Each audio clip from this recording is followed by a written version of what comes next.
Baik, adapun tablik akbar ini metodenya santai aja ya Bapak Ibu rahimakumullah, karena emang kita sudah musyawarah meskipun via online ya, karena saya dari Bandung sana, kemudian Pak Nasib dan juga panitia itu kan di sini di Sumedang, kan jarak tidak jadi halangan. Kalau zaman sekarang mahnya ada ya medsos, telepon jeung sajabina kita manfaatkan.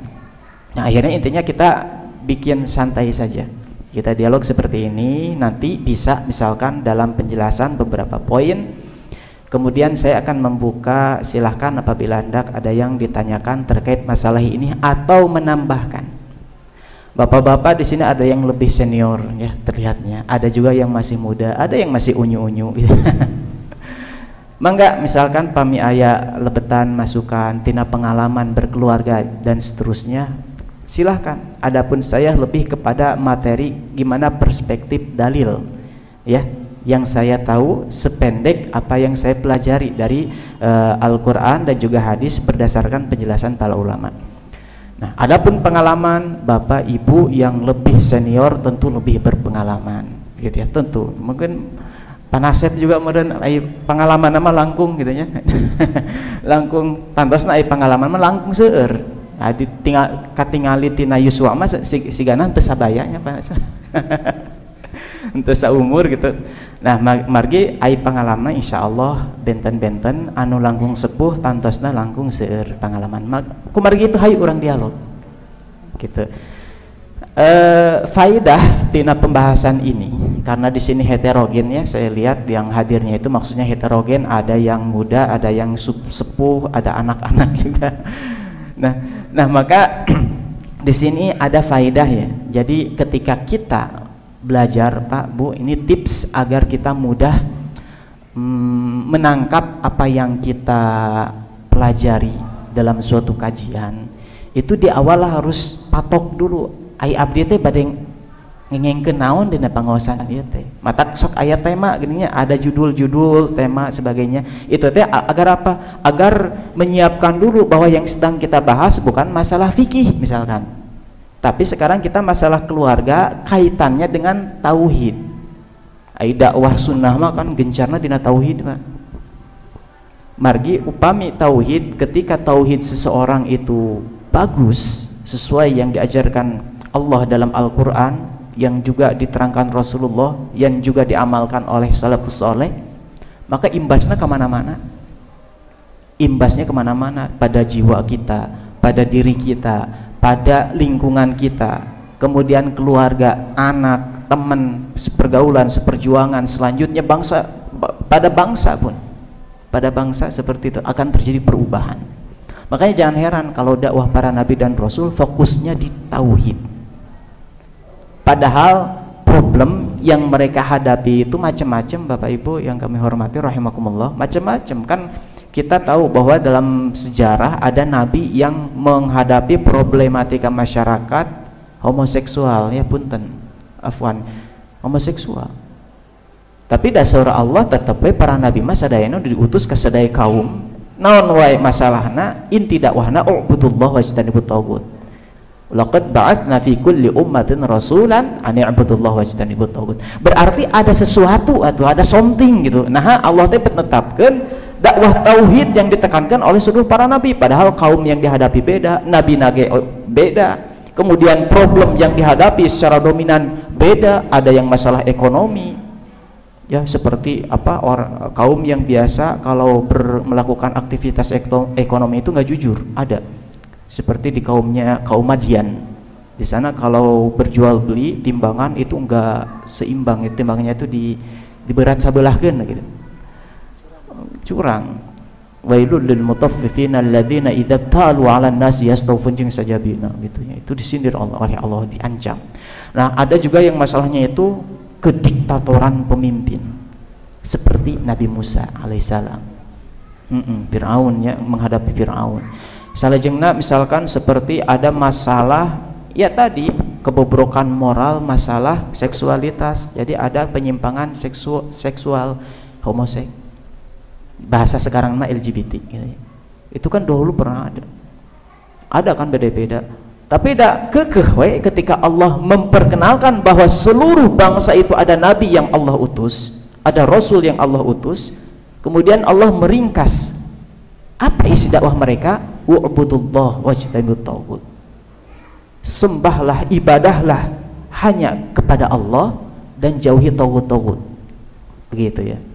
Nah, pembahasan beribadah pada Allah dan menjauhi taghut ini luas. Kalau cuma nerjemahkan sembahlah Allah, jauhilah taghut, eta mah sakilas ge da biasa atuh saberenti. Oke, tapi rinciana kumargi itu Bapak Ibu rahimani wa rahimakumullah, dina dakwah tauhid inilah maka efeknya itu betul-betul universal ke jiwa kita, ke diri kita, kemudian ke keluarga, bahkan ke bangsa kita, yang akan menyebabkan terjadinya keberkahan. Nah, balik lagi ke apa yang tadi hendak saya sampaikan, bahwa kajian kita sekarang yakni dengan tema pengaruh akidah tauhid terhadap keberkahan keluarga, ini ada faidah yang harus kita siapkan di jiwa kita. Faidah yang kita targetkan ini, pertama, ini sebagai persiapan bagi yang belum menikah. Nah, mungkin di sini ada yang masih qadarullah belum menikah, yang qadarullah ini. Mohon gitunya, atau Nabi baru ditolak gitulah, jadi belum nikah. Sabarnya yang ditolak berarti belum pas gitu ya. Dia udah bahagia, tetap kita mah sabar we. Persiapan bagi yang belum menikah agar ada gambaran hidup berumah tangga sehingga dapat mempersiapkan diri secara lahir dan batin. Jadi kalau yang belum menikah, nanti dari pembahasan yang kita akan bahas, apalagi nanti dari masukan-masukan Bapak dan Ibu sekalian yang sudah berpengalaman bahwa pernikahan itu kok gini, kok begini, kok begini gitu ya. Nanti bagi yang belum menikah ada gambaran, oh gini gitu. Nikah ternyata tidak seperti novel yang saya baca gitu. Ternyata hakikatnya prakteknya tidak seperti sinetron yang sering ditonton gitu kan. Akhirnya kan pandangan masyarakat itu biasanya hidup bahagia itu wah seperti yang ada di TV gitu Pak gitu ya. Seperti ada di TV, misalkan suami istri sholat bareng di rumah berjamaah, habis itu salaman. Saya tuh ya tak sholat berjamaah di bumi, padahal adzan ke kuping gitu. Oh udah adzan ke kuping. Cek jalmi umum mah, oh eta teh samawa gitu, sakidah mawadah warahmah, padahal menyelisihi syariat. Apaan pamageut mah kedahna di masjid. Saur Nabi, airi Nabi teh Nabi Muhammad sallallahu alaihi wasallam merupakan sebagai kepala keluarga juga, selain sebagai pemimpin umat manusia, beliau juga sebagai kepala rumah tangga yang merupakan teladan kita. Jadi kalau sholat berjamaah mah di masjid ayo palebah romantisan makan seueur selain di masjid. Sholat mah 5 menit pamagancang gitu ya, sisanya kan ke rumah. Nah di sanalah hidup romantisme, kasih sayang pada anak dan seterusnya. Jadi bagi yang belum menikah, nah persiapan nih, bakal ada sesuatu yang ternyata pernikahan itu sesuatu yang sangat besar, butuh persiapan mental, begitu ya. Tidak seperti apa yang biasa kita lihat di TV atau di novel yang seolah-olah pernikahan itu bahagia gitu, lempeng we gitu ya. Oyag paling saeutik, nah begitu padahal gitu. Kemudian bagi yang sudah nikah nih, itu agar bisa mengikuti petunjuk untuk menjadi suami ya, bagi kita, saya pribadi dan juga bapak-bapak sekalian yang sudah nikah, dan juga bagi istri, ibu-ibu sekalian, para akhwat. Jadi agar bisa mendapatkan petunjuk bimbingan agar menjadi suami atau istri yang ideal, sehingga rumah tangga kita penuh dengan berkah. Dan adapun bagi orang tua yang sudah punya anak ya, yang anaknya juga udah tumbuh dewasa, maka kajian ini juga ada faedahnya agar kelak kita bisa menyiapkan anak kita nantinya layak untuk mendapatkan pasangan yang baik.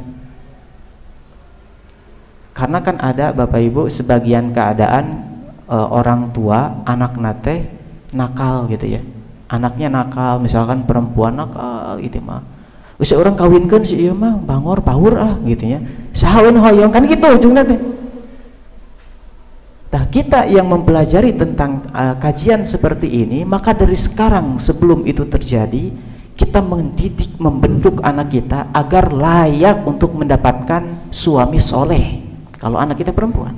Kalau anak kita laki-laki, kita berusaha mempersiapkan agar nanti kalau dapat jodoh ya yang sekufu, yang selevel gitu, orang baik juga. Iya, yang baik untuk perempuan yang baik gitu kan, Allah tekankan demikian dalam surat An-Nur. Nah maka dari itu Bapak Ibu rahimakumullah, gimana sih bimbingan sunnah? Nanti kebanyakan dari sunnah, bagaimana kriteria orang laki-laki agar menjadi ideal dan perempuan agar menjadi ideal. Dan ingat bahwa ini bukan berarti saya sudah ideal, makanya saya hanya sebatas membacakan apa yang dijelaskan para ulama, kemudian meringkas dengan sekemampuan saya ya yang pendek ini. Makanya butuh nanti kita dialog. Nah itu jadi tujuan teh pami anu teu acan nikah supados ada gambaran. Kalau yang sudah nikah agar bisa mengubah keadaan kita untuk bisa menteladani Rasul sehingga keturunannya berkah. Bagi yang sudah nikahnya lama punya anak, gimana nih agar anak kita menjadi orang yang ideal nanti pasangannya. Baik. Selanjutnya minum dulu Bapak, silakan. Ini targang gitu. Emang nggak konsumsinya ada konsumsi?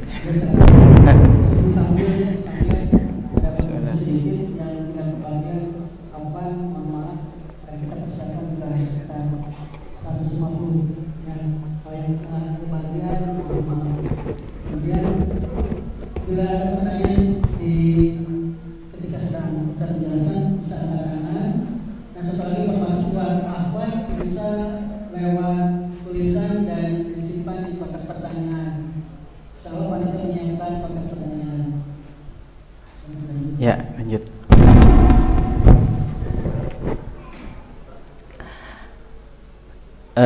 Ikhwan akhwat a'azzani Allah wa iyyakum. Tema pembahasan kita kali ini tentang pengaruh akidah tauhid terhadap keberkahan keluarga atau rumah tangga. Jadi benar ini teh fakta. Jadi bukan mempertanyakan, tapi ini fakta bahwasanya akidah tauhid yang benar itu sangat berpengaruh sekali terhadap barokahna keluarga orang. Itu sangat besar sekali pengaruhnya. Terus kan muncul pertanyaan, ari barokah teh naon atuh? Meh teu ngawang-ngawang gitu, meh teu abu-abu. Gimana apa yang dimaksud berkah? Kalau dari Kamus Besar Bahasa Indonesia, karena sudah diserap ya kata al-barokah bahasa Arab, jadi sudah jadi bahasa Indonesia, jadi berkah atau berkat gitu ya. Nah menurut Kamus Bahasa Indonesia, berkah itu adalah karunia Tuhan ya, ini Kamus Bahasa Indonesia ya, yang mendatangkan kebaikan bagi kehidupan manusia. Jadi karunia dari Allah yang mendatangkan kebaikan. Adapun menurut penjelasan para ulama, ziyadatul khair wa thubutuh, yakni berkah itu adalah bertambahnya kebaikan dari sesuatu yang diberkahi itu, dan terus mayang gitu nambah kasayana teh, terus ayah kasayana teh, dan terus menerus seperti itu bertambah kebaikannya. Jadi kalau keberkahan itu ada di gaji kita, penghasilan kita, seandainya penghasilan kita sedikit meskipun berkah tapi kebutuhan tercukupi. Anak-anak misalkan butuh sekolah bisa, padahal gaji kita pas-pasan 2 juta misalkan sebulan. Anak sekolah, anak yang pertama ternyata udah SMA, udah aliyah SMA, anak kedua SMP, anak ketiga SD, padahal gaji mung 2 juta misalkan, kami karyawan. Nah, kalau bisnis mungkin penghasilan 2 juta, kadang naik kadang turun gitu kan. Tapi kalau diberkahi Pak, semuanya tercukupi. Nah logikanya kumaha tuh 2 juta bisa cukup? Misalkan anak pertama pinter dapat beasiswa, jadi bisa lanjut sekolah. Anak kedua misalkan, oh ternyata ada orang lain yang suka sama anak kita yang kedua ini, sehingga dia dibiayai gitu, karena potensi ini ada yang membiayai, ada. Dan ini saya bukan ngasal ya, dan ada faktanya seperti itu. Kemudian kuliah kok bisa sampai, saya pernah ketika masih kuliah di Jakarta naik ojek dulu, bawa pas di Bandung gitu ya, mau ke Jakarta naik ojek gila kan, di sana nggak langsung bisa ke kontrakan, naik ojek ngobrol aja daripada pak cicing-cicing, ngobrol aja di jalan teh gitu. Bang gimana bang, keluarga sehat-sehat gitunya, biasa sama Betawi gitu, sehat kumaha aya anak-anak gimana gitu ya, alhamdulillah anak saya dokter itu tukang ojek punten ya, pilih aya. Jadi terhilang harapan untuk apapun profesi kita selama halal, meskipun seolah-olah penghasilan sedikit, tapi kalau barokah mah ada jalan keluar. Kok bisa membiayai anaknya sampai kuliah di kedokteran? Ternyata anaknya pinter, jadi kengeng beasiswa gitu Pak. Ikat inti nama eta kan biasanya nyakolakeun sok sana halal penghasilan sedikit tapi halal, mungkin dia bisa untuk penghasilan lebih besar, tapi cara teh haram dia nggak lakukan, cukup yang halal aja meskipun sedikit, Allah penuhi kebutuhan yang lain. Tah eta teh berkah, eta teh berkah. Oh Ustadz kumaha tuh da anak saya pada qadarullah IQ-na tidak pinter, mungkin tuh kira-kira dia suatu ketika dapat membiayai gaji saya mas segini-gininya, secara logika mah gak cukup. Mungkin Pak aya deui kisah ini mah jalmi mahasiswa yang namanya kuliah biasanya kan biayanya lebih seurnya. Mahasiswa di Jakarta dia mah pinter tidak enggak, tapi bisa gitu ya kuliah mah disebut pinter enggak, tapi bisa kuliah ya, padahal sepuh nate ya, orang tuanya termasuk yang kalau ngebiayai kuliah mah susah lah, apalagi di Jakarta gitu ya. Ternyata anak ini ada orang kaya yang suka terhadap suaranya anak tersebut, mahasiswa ini, sehingga akhirnya sering ngasih uang, bahkan lo lagi kuliah dibiayain orang lain yang biayain teh donatur, padahal pinter mah enggak, tapi ada kelebihan yang disukai oleh orang itu, donatur itu, akhirnya bisa sampai selesai kan kuliah. Nah gitu. Jadi min haitsu la yahtasib itu gitu cek istilah Al-Qur'an mah kan min haitsu la yahtasib wa yarzuqhu min haitsu la yahtasib. Wa may yattaqillaha yaj'al lahu makhraja. Jadi akan diberi jalan keluar dari Allah yang tidak disangka-sangka eta. Nah, kita sekarang membahas bagaimana pengaruh tauhid terhadap keberkahan keluarga. Keberkahan keluarga bisa juga keberkahan keluarga atau napi keluarga anu barokah teh keluarga anu sakinah mawaddah warahmah, biasa bahasa di masyarakat samawa gitunya, rukun akur tenang gitu ya, loh jinawi ya tamam eta mah tempatnya kota. Misalkan keluarga teh nyentuh untuk broken home gitu, tidak ada terjadi perpisahan, anak tetap menghormati ibunya, suami istrinya akur, yang namanya konflik selalu ada, tapi setelah itu akur lagi, dan anak-anaknya juga jadi orang yang bermanfaat, bukan beban masyarakat. Nah gitu, jadi menghasilkan generasi yang bagus. Nah, gimana tips-tips untuk menempuh atau meraih keberkahan itu sesuai tema Bapak Ibu rahimakumullah? Jadi sebenarnya semua itu bermula dari baiknya akidah seseorang, maka akan berimbas pada keberkahan yang tadi sekelumit saya contohkan. Jadi pada mulanya adalah dari akidah yang benar. Gimana pendalilannya? Hadis yang mulia, hadis sahih riwayat Bukhari dan Muslim. Rasulullah sallallahu alaihi wasallam bersabda, ala inna fil jasadi mudghah. Ketahuilah sesungguhnya di dalam suatu jasad itu ada segumpal organ tubuh ya, daging. Idza salahat salahal jasadu kullu. Apabila organ tersebut baik, maka akan berimbas pada organ tubuh yang lainnya, dan apabila organ tersebut jelek akan berimbas jeleknya organ tubuh yang lain. Ala wahyal qalbu, ketahuilah yang dimaksud adalah ini heart bahasa Indonesianya nawan bahasanya jantung. Jantung seluruh sama eta teh diterjemahkeun teh qalbu, jantung, heart gitu ya, jantung. Tapi dalam bahasa Indonesia terjemah bebasnya teh hati gitu ya. Hati. Kalau cek bahasa Inggris mah jantung, heart teh, qalbu tuh heart, jantung, karena pusat dari organ tubuh manusia. Sekuat apapun badan kita, seatletis apapun badan kita, tapi kalau jantungnya diem kumaha Pak? Yes, wafat gitu ya, meninggal, masuk badannya sterok gitu, sok fitness sick pack ini nu kararieuna teh, urang makan one packnya nyengan hiji gitu. Ini sok fitness. Sekuat apapun seseorang, sekuat apapun, tapi kalau jantungnya misalkan lemah jantung sampai akhirnya berhenti, ya kita hanya sebatas onggokan daging biasa saja yang tidak bernyawa kalau jantung berhenti. Jadi vital jantung teh.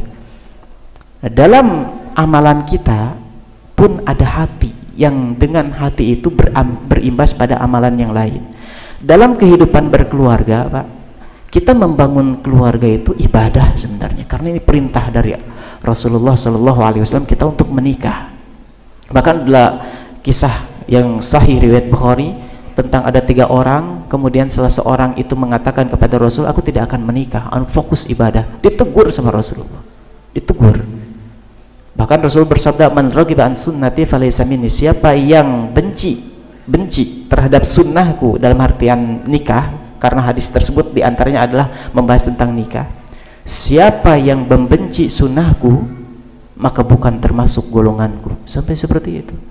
Berarti membangun rumah tangga teh adalah ibadah. Begitu. Berarti membangun rumah tangga teh adalah ibadah. Ibadah butuh keikhlasan. Ibadah akan sangat maksimal dan berpahala ketika dibangun di atas keikhlasan. Demikian juga menikah akan berkualitas dan mendapatkan pahala tiap kita lelah dalam mencari nafkah, tiap kita lelah dalam menegur istri kita ketika menyimpang, kemudian mendidik anak kita ketika bandel. Kan itu kelelahan semuanya. Mencari nafkah, kemudian mencari tempat tinggal yang tepat untuk keluarga kita, itu kelelahan. Semua itu akan berbuah pahala kalau dari awal udah ada kerteg hati gitu ya, dalam hati kita udah sadar bahwa ini itu karena Allah, ya Allah, semuanya karena Allah. Nah, kalau hati baik Bapak Ibu, niatnya karena Allah, maka berimbas pada perjuangan yang baik pula, pada amalan yang baik pula. Maka ketika niatnya udah ibadah dalam membangun rumah tangga, maka selanjutnya nanti ketika kita mendidik istri, maka tidak akan jauh dari peribadatan juga. Jihad fisabilillah, dakwah fisabilillah gitu, berjuang di jalan Allah. Jadi istri kita gimana agar sesuai dengan apa yang Allah inginkan dalam Al-Quran dan Sunnah. Nanti punya anak pun akan diarahkan, saya sedang membangun rumah tangga dalam rangka ibadah kepada Allah, anak pun akan diarahkan menjadi orang yang sesuai Al-Quran dan Sunnah. Maksud diarahkan teh ya dididik, mulai nanti masukkan ke sekolah-sekolah yang nyunnah gitu. Udah bakal begitu nanti efeknya. Makanya Bapak Ibu rahimakumullah, yang akan mendatangkan keberkahan bagi keluarga kita, awali dulu dengan hati kita betulkan ya. Hadis tersebut yang tadi saya sebutkan bahwasanya ada dalam organ badan kita ini yang merupakan vital, yakni kita terjemahkan secara bebas aja hati, yang dengan hati kalau baik maka berimbas pada kebaikan amalan yang lain. Nah, ketika menjelaskan hadis tersebut, Syekh Abdul Malik Ramadhani mengatakan bahwasanya hadis tersebut menjadi dalil yang jelas bahwa perbaikan tauhid yang mana pada awalnya bermula dari perbaikan keyakinan hati atau akidah, itu merupakan asal dari semua perbaikan dan penyebab terbesar suatu perubahan. Gitu. Orang misalkan Bapak Ibu rahimani wa rahimakumullah, rumaos ayeuna tos tebih pisan tina ajaran agama, komo anu numutkeun Al-Quran dan Sunnah murni sakumaha para sahabat diamalkeun kapungkur, misalnya aduh asa jauh orang mah hoyong hijrah balik deui kepada kebenaran gitu ya, bingung di mana heula. Apalagi saya pengen keluarga saya bagus, belum lagi pribadi saya ingin menjadi orang baik, anu kadituna keluarga ge hoyong janten saya, atuh lebih jauh deui hoyong bangsa orang teh hebat gitu. Kumaha? Ternyata diawali dari hati, numutkeun hadis nu tadi. Bahkan Allah Subhanahu wa taala terkait dengan perubahan suatu kaum dalam surat Ar-Ra'd, Allah berfirman bahwasanya innallaha la yughayyiru ma biqaum, sesungguhnya Allah tidak akan mengubah keadaan suatu kaum biqaumin dalam bahasa Arab bisa diartikan bangsa atau negeri, hatta yughayyiru ma bi anfusihim, sampai kaum tersebut mau mengubah terlebih dahulu apa yang ada pada diri mereka. Jadi Allah malah sahabat-sahabat dengan mengubah keayaan suatu bangsa kalau personal orang per orangnya enggak mau mengubah diri dulu. Nah, untuk perubahan diri itu diawali di mana dulu? Dari hati, balik di ke hadis tadi. Itulah sebabnya saya ulang kembali, kenapa para nabi dan rasul ketika berdakwah kepada umat yang berbeda-beda, zaman yang beda, nabi juga beda, bangsa yang beda, problem yang beda, dakwahnya akan membahas tauhid, yang mana itu pembahasan hati. Karena apa? Kalau sudah baik maka berimbas. Lihat LGBT kan jijik kita namanya, alhamdulillah untuk kita ya, melihat LGBT kan nih merinding gitu ya. Bagi yang tidak merinding gerak obatan. Ningali misalkan jangankan begitu ya, ningali pamagat teh nu rada cara berjalan nanti seperti perempuan kan rada kumaha gitu ya. Berarti sehat, alhamdulillah gitu. Karena kita sehat. Nah, kalau hati kita udah sehat, berimbas pada kebaikan yang lain dan seterusnya, dan akan berimbas pada visi dan misi, cek istilah organisasi nama, visi dan misi rumah tangga kita. Rek dikamanakeun ya keluarga orang teh gitu. Solusi. Eta Masya Allah, barakallahu fiik. Baik, barangkali itu poin pertama. Jadi kenapa bisa kita membahas bahwa tauhid atau akidah itu adalah sumber keberkahan keluarga, karena itu perubahan awal. Maka Bapak tawarkan beli ayah anu bade.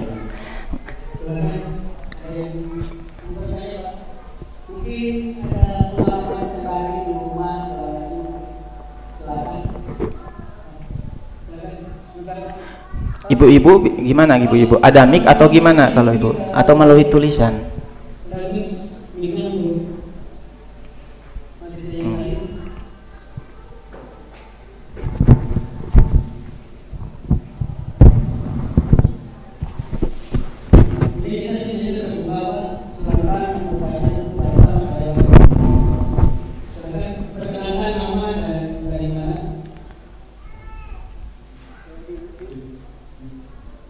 Tuh ada belakang tuh mic-nya. Tuh ada belakang.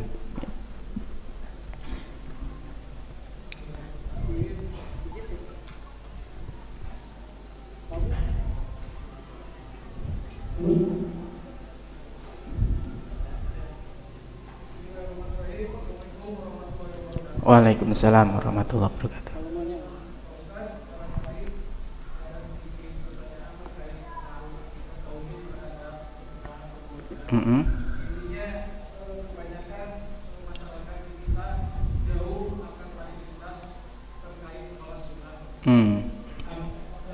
Apa solusinya terkait pendidikan anak yang bagi orang tuanya yang tidak bisa menyekolahkan anaknya ke sekolah sunnah Masya Allah. dikarenakan keterbatasan finansial untuk terkait jalan sekolah yang cukup jauh, Ustaz. Karena memang abdillah dari Tanjung Siang Subang untuk tingkat pendidikan sekolah muskoh karena itu jangan sekali untuk tingkat SD masih ada Pak semacam SD, SD tapi untuk tingkat muskoh itu cukup sedikit ataupun tidak sebesar itu tidak ada.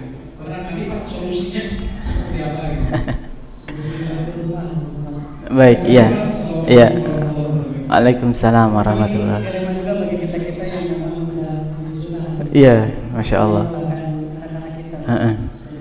Problem di mana-mana itu. Karena memang ya, terima kasih dulu sebelumnya kepada yang bertanya. Jadi atas partisipasinya partisipasinya untuk menghidupkan suasana, dan ini memang enaknya seperti ini ya, dan bahkan itu lebih dibutuhkan ya. Biasanya yang nanya itu karena butuh kan, dan itu biasa juga masalah umum.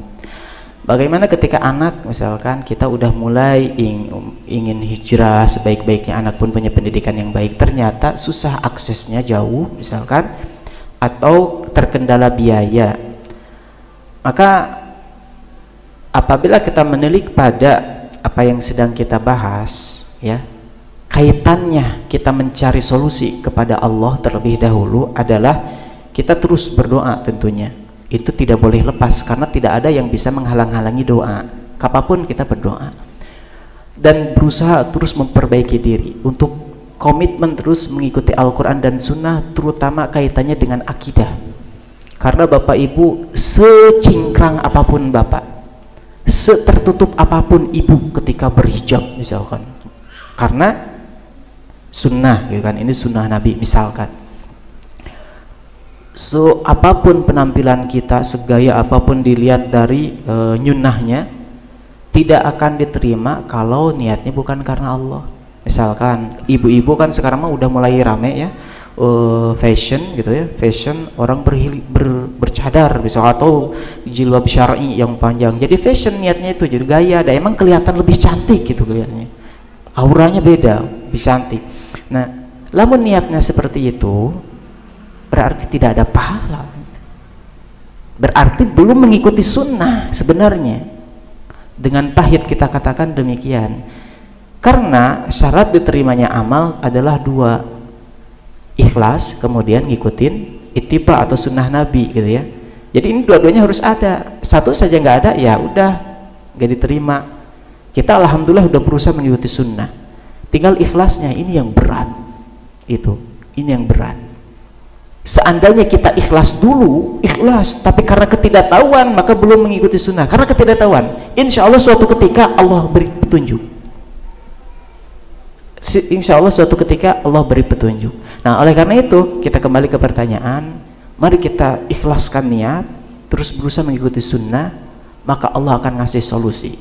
Nah, teorinya seperti itu.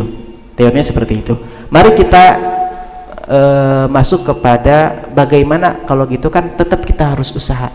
Sama seperti misalkan kita nyari nafkah, nyari uangnya untuk ma'isyah atau menghidupi anak istri, ya tanda kutip menghidupi. Kan nggak cuman sekedar gini doang berdoa saja, itu wajib. Tapi kalau berdoa saja kemudian tidak bekerja, itu salah, gitu kan? Tidak berusaha mencari pekerjaan yang halal, pekerjaan yang tepat, yang gajinya pas dan sebagainya, kita harus berusaha. Maka sama seperti kita berdoa agar anak kita mendapatkan sekolah yang tepat, kemudian kita berusaha mencari solusi. Gimana nih solusinya? Pertama, kalau misalkan anaknya masih kecil dan kita ingin membayangkan ke depannya, kan masuk wusto atau MTS atau SMP gitu ya, singkat SMP, tapi susah yang nyunnah di lingkungan kita, maka kita persiapkan dari sekarang anak kita, terutama hafalan Quran. Karena nanti kalau di pesantren yang diutamakan itu ini bacaan Qurannya gimana, hafalan Qurannya gimana. Kalau seandainya kita termasuk orang yang tidak mampu, tapi anak kita memiliki kelebihan yang luar biasa dari segi bacaan Quran dan hafalannya, maka pesantren atau udah lebar nolak teh gitu. Iya, lembaga sekolah teh kalau ini anaknya ini hafalannya, meskipun misalkan nilai umumnya biasa-biasa aja. Makanya sampai sekarang bahkan sekolah-sekolah luar, sekolah umum, bahkan kampus membuka peluang bagi yang hafal Quran itu pasti masuk dan beasiswa. Ada di sekolah, universitas negeri dan sebagian sekolah SMP SMA yang emang kuat gitu ya terhadap agama, itu seperti itu.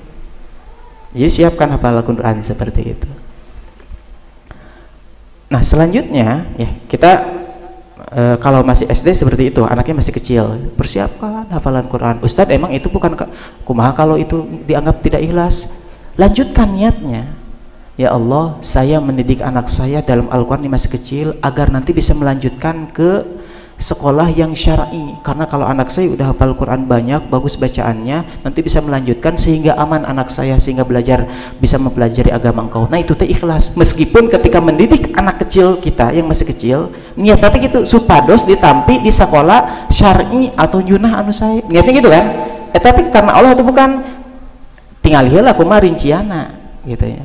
Kalau misalkan supaya sekolah di sekolah sunnah meh gaya, meh orang dipuji ku babaturan sesama ngikutin kajian sunnah, eta mah teu ikhlas. Tapi kalau niatnya agar anak saya sekolah lagi di sekolah yang syar'i, nanti sekolah yang nyunnah, karena syaratnya harus gini, agar selamat anak saya, agar menjadi orang yang bermanfaat dan soleh, nah eta teh ikhlas teh. Dan bukan duniawi kan niatnya, bukan karena pengen anak kita agar kaya, enggak gitu ya. Nah, seperti itu. Jadi persiapkan dari kecil. Kemudian selanjutnya di antara solusi ya, kita kan nggak mencari solusi gimana agar pesantren murah, enggak kan, biar agar soal murah, tapi kitanya sementara fakta emang mahal. Kenapa? Karena belum ada donatur. Maka orang kaya ditanya sama Allah nanti di akhirat. Orang kaya ditanya, sama kita semua ditanya, tapi orang kaya ada kelebihan pertanyaan, kenapa ini umat butuh, engkau punya harta lebih? Enggak, padahal udah dijanjikan siapa yang berinfak mual miskin mual kan gitu. Ma zadallahu abdan bi'afin illa izan wa ma tasaddaqa abdun illa zada, ya. Maksudnya tidaklah seorang hamba itu bersedekah melainkan akan bertambah justru keberkahan hartanya. Secara nominal diuji dengan berkurangnya nominal itu, tapi Allah menjanjikan mana qasat malun min sedekah, berdasarkan sabda Nabi Shallallahu Alaihi Wasallam, harta tidak akan berkurang gara-gara sedekah. Mana qasa malun min sedekah, begitu, tidak akan berkurang. Ini janji Allah melalui sabda Nabi Shallallahu Alaihi Wasallam untuk memotivasi bahwa ingat, kita yang memiliki harta, sedekah tidak akan rusak harta kita. Motivasi. Maka ditanya nanti ke Allah, kalau ada jawaban ya alhamdulillah, gitu ya. Nah seperti itu. Nah itu terkait dengan kok kenapa mahal, itu udah kita selesai ya, kita tidak membahas itu, kita membahas kita. Selanjutnya, solusi yang selanjutnya, kita menjadi karyawan di pesantren. Tapi kalau mau jadi karyawan atau guru atau apa di pesantren atau di sekolah, jangan berharap jadi konglomerat kesananya, begitu. Atau terakhir, dekat dengan orang-orang pesantren. Biasanya mereka punya beasiswa bagi apa gitu, keluarga, itu hal yang wajar. Seperti itu. Jadi intinya bahwa sekalian persiapkan kalau masih kecil anaknya, ya doa tentu. Selanjutnya adalah kita punya link ke pesantren, sebenarnya seperti itu. Oh terakhir, dari yang terakhir, ketika misalkan itu belum dapat kita lakukan, lantas bagaimana? Anak saya sementara sekarang mau masuk nih, mau nyari ke SMP, maka untuk sementara karena keadaan kita seperti ini, boleh ke SMP atau ke MTS manapun, tapi kita juga harus berjuang mana yang paling minim madaratnya. Karena jelas kalau tidak sekolah, untuk anak zaman sekarang itu lebih madarat. Untuk anak zaman sekarang yang keluarganya bukan orang pendidikan, maksudnya kita misalkan orang biasa gitu, kita bukan guru, kita bukan orang pendidikan, sehingga kalau di rumah ya gak bisa tuh, kita bisa baca kan, bisa berhitung, bisa bisnis, tapi kalau ngajarkan mah nggak bisa ke anak. Nah berarti bukan orang pendidikan.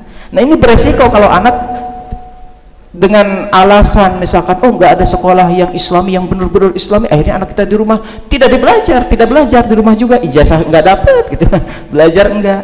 Nah itu lebih beresiko. Maka solusinya untuk sementara masukkan ke yang lebih mending. Tanggung jawab orang tua mencari sekolah yang lebih mending itu mana. Ya kita mau kerja aja nanya-nanya, ya Pak ya, mau kerja kita nanya ini pekerjaannya gimana, ini gimana, gajinya, wah nanya yang pernah kerja di sana.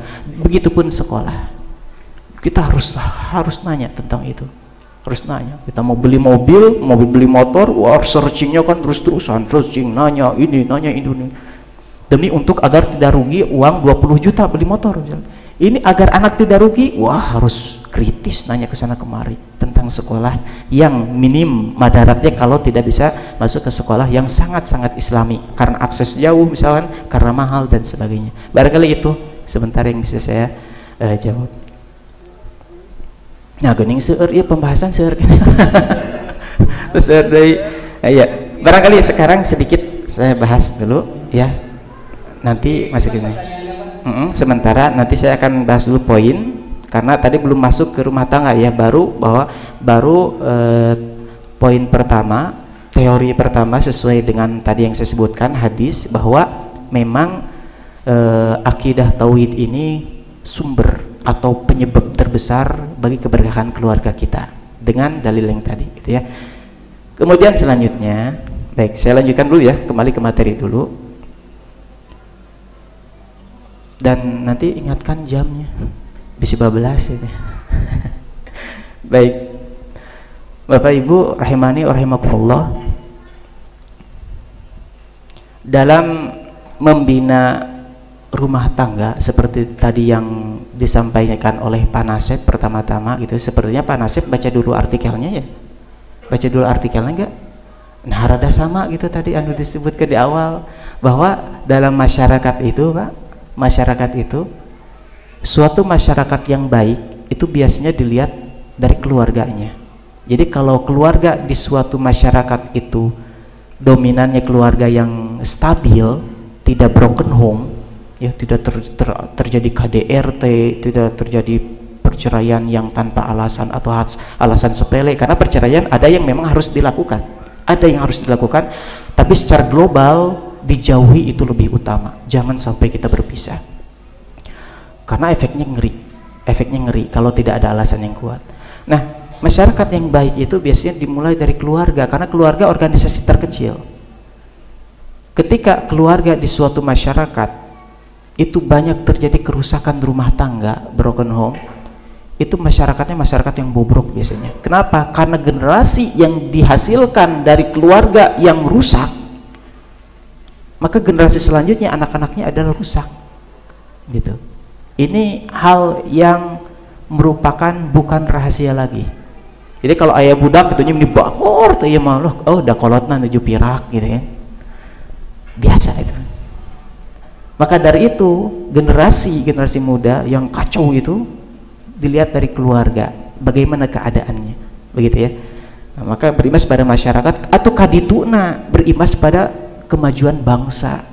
Makanya Bapak Ibu rahimakumullah, upami misalkan kalau kita lihat di TV pemilihan presiden Amerika misalkan ya, yang biasanya sampai ramai ke seluruh dunia, pasti calon-calon presidennya itu menunjukkan seolah-olah keluarganya itu sakinah mawaddah warohmah gitu ya, punya istri akur, yang digambarkan kayak itu. Karena apa? Karena gimana mau memimpin bangsa, keluarganya aja kacau gitu ya. Makanya yang diperlihatkan baik.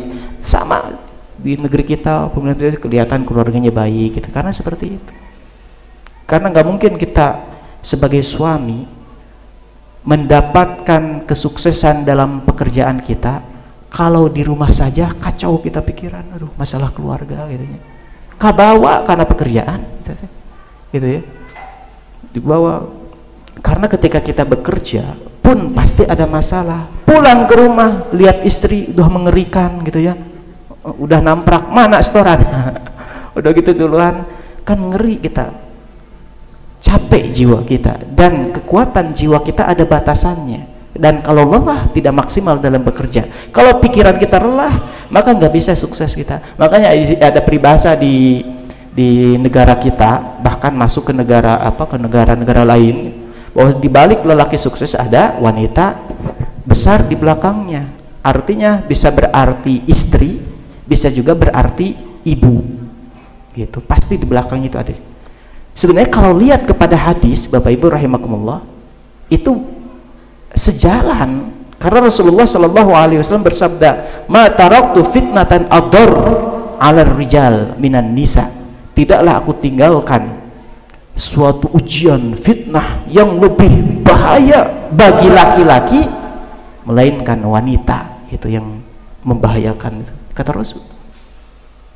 Berarti kalau mau menghancurkan para laki-laki, rusak aja perempuannya. Makanya itu diantara strategi musuh Islam, dirusak dulu perempuannya, dirusak dulu. Kayak juga laki-laki ngikutin gitu.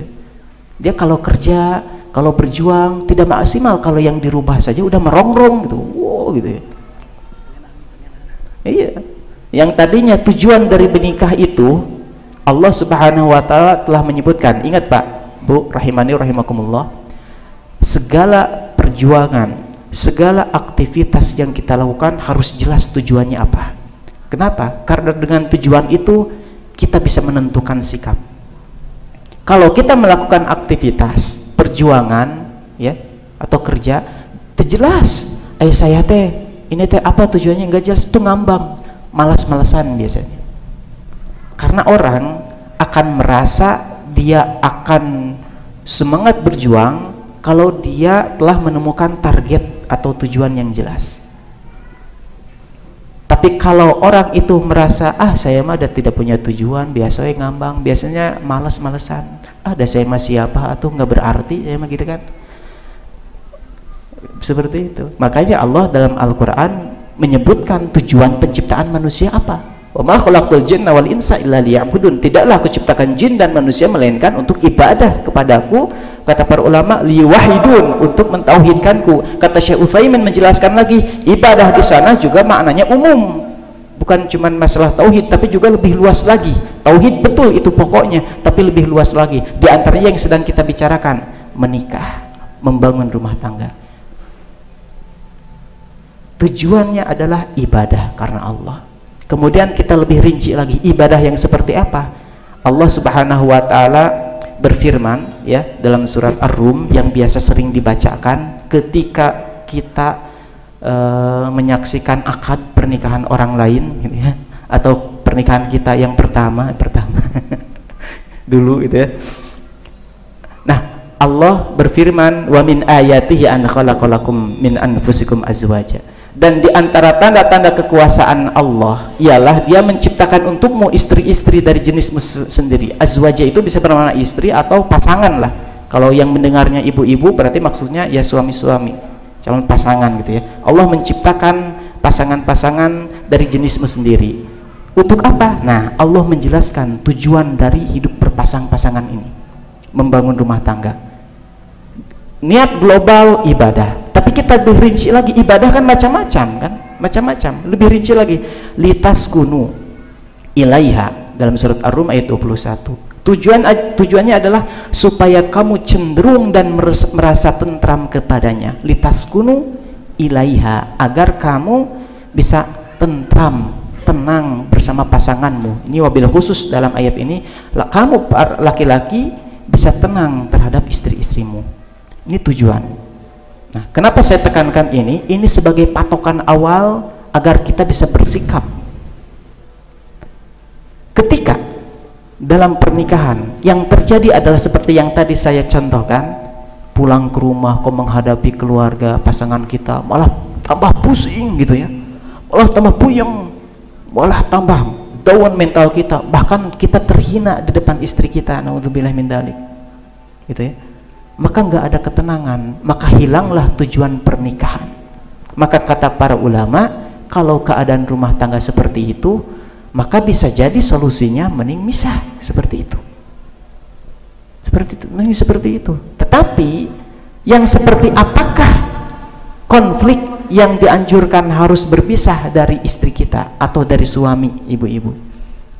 Kan ada standarnya kan, kita nggak bisa mematok standar sendiri. Ada pembahasannya di bawah. Jadi intinya di sini bahwasanya tujuan pernikahan itu litaskunu ilaiha wa ja'ala bainakum mawaddatan wa rahmah. Jadi supaya kamu sekalian merasa tentram kepada pasanganmu dan dijadikan oleh Allah di antara kamu sekalian rasa belas kasih, rasa sayang.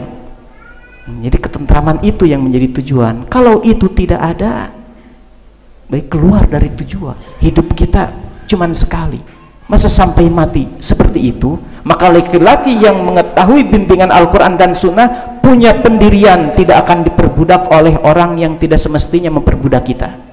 Kita hanya menghamba kepada Allah Rabbul Izzah, Tuhan kemuliaan. Baik, kemudian Bapak Ibu rahimani wa rahimakumullah, jadi itu tujuan pertama pernikahan. Lantas mari kita melihat Bapak Ibu rahimani wa rahimakumullah, bagaimana sih gambaran sikap seorang suami terhadap istri ya, yang mana intinya nanti kita diperintahkan oleh Rasulullah untuk menerima segala kekurangan istri. Pasti ada kekurangan, namun sampai batasan mana seorang istri kekurangannya, atau mungkin dapat kita katakan penyimpangannya, dapat kita tolerir sampai batasan mana, nanti dibahas. Kemudian nanti bagi istri, bagaimana bimbingan dari Al-Quran dan Sunnah agar menjadi istri yang solehah, dan kapan waktunya tatkala seorang istri terpaksa harus kembali ke orang tuanya lagi, begitu.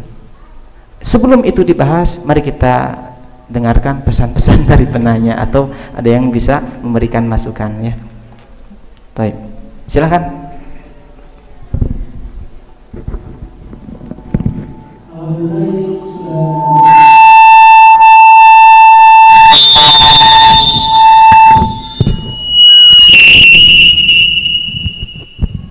Baik.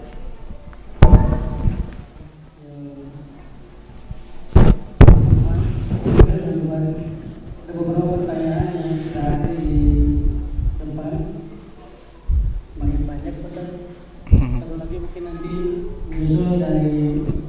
Silakan ya. Enggak. Mangga. Sebenarnya ada yang dari